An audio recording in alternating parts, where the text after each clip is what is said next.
Peace be to you. This is Omar Abdul-Malik, otherwise known as Dr. O, the PA Pro. I just got off of work.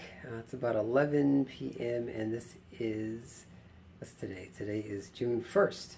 So as some of you all may know, it's the Muslim month of fasting called Ramadan.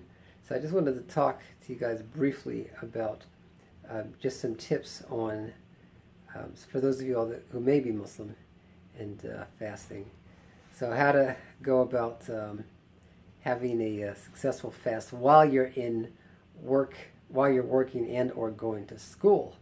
So my work is pretty busy. I'm a hospitalist PA, as some of you all may know from my other channel, iFlow, LLC.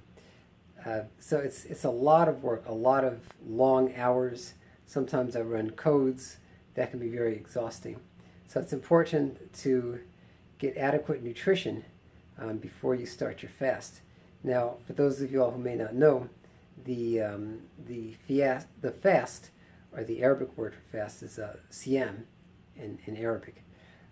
It starts pre-dawn, so about 4 o'clock in the morning is when you have your last meal, and then you break the fast at Maghrib.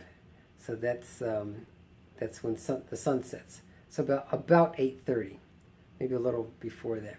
But as you can imagine, one can get very exhausted if one is working very hard, especially if you're going to school and depending on the type of work that you're doing.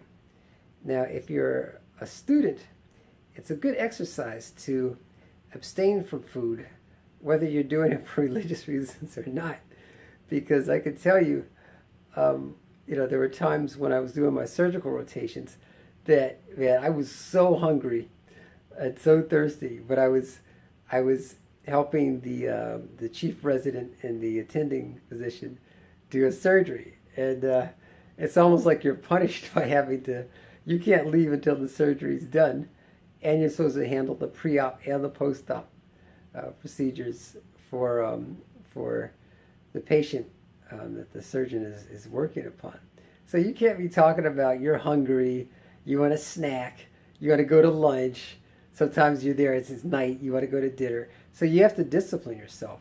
And that's one of the major concepts in Ramadan is self-discipline.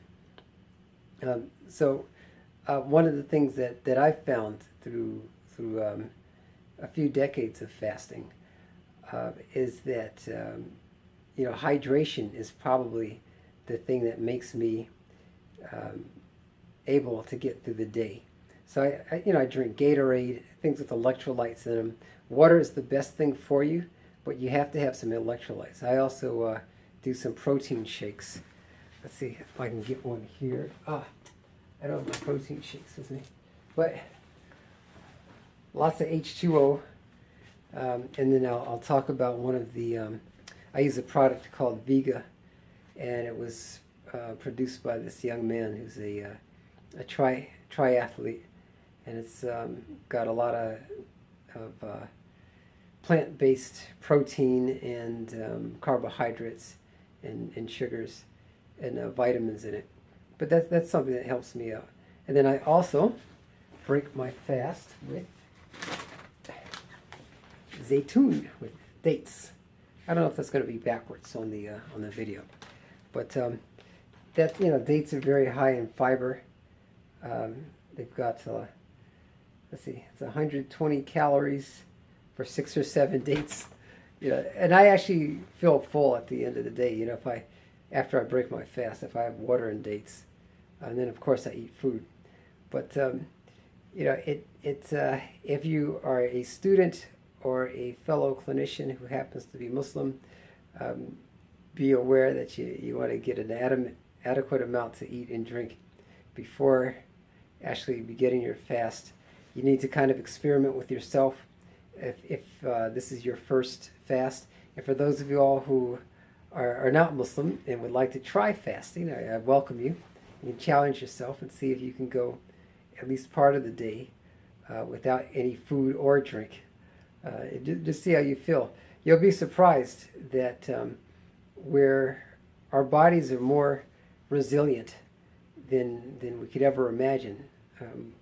We can go for fairly long periods without stuffing ourselves with food constantly.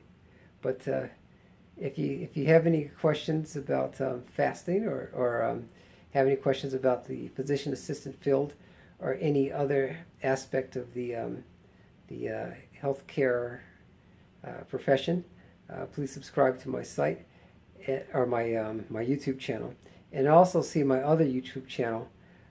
It's iFlow, LLC. So it's IPHLO, LLC.